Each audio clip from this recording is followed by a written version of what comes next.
that in this setting. I just don't think it's appropriate. But obviously we know both those players are extension eligible. Across all player markets, yes, certainly external factors may impact to some degree what you do with players on your roster, but by and large we'll make those decisions independently of what other teams do. So Baker Mayfield took a massive leap in 2020, improving his total QBR, touchdown to interception ratio, and adjusted completion percentage, all by significant margins when compared to his 2019 season. His 72 total QBR last season is the highest mark for a Browns quarterback since the metric was first introduced all the way back in 2006. And he had the fourth highest increase in QBR of any quarterback to play in both 2019 and 2020. Mina, we'll start with you again. The fifth-year option is one thing, but is the next step for the Browns to give Baker Mayfield an extension this offseason? I think they can wait. There's no rush, Field. As you just pointed out, Baker did take a tremendous leap last season. After having a pretty rocky start to his career, he came out as a rookie, was incredible, then took a step back, then with the arrival of Kevin Stefanski, the firming up of the offensive line, took a huge step forward.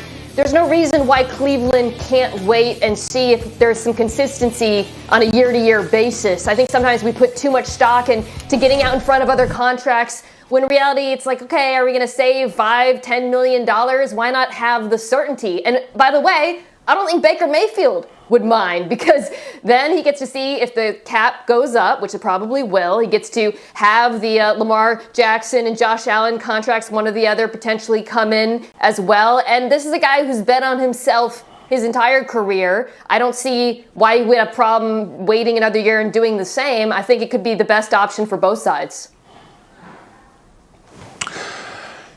Yeah, I mean, listen, initially I thought, this would be a great thing to do for the Cleveland Browns if they got ahead of Josh Allen and Lamar Jackson as far as getting Baker Mayfield locked up, because we know the cost of what those two quarterbacks are going to be. But I think, when we had the discussion in our production meeting, one thing that Phil Yates brought up was we don't even know what the cap is going to be next year. We know it's going to rise, but we don't know how much it's going to rise. So if you're looking at it from that perspective, I think for both parties, it makes a lot of sense to just sit back, wait, and let the dust settle as far as the salary cap is concerned. Because if Baker Mayfield goes out here and have another good season, that's a good problem to have if you're the Cleveland Browns. We're seeing a theme of patience around the NFL. As I mentioned, Baker was the first 2018 first-round pick to have his option picked up, and it's April 23rd. Some context, the Saints got things rolling last year on March 16th, over a month earlier in a different calendar year. And I've heard from NFL teams that patience could be something you see.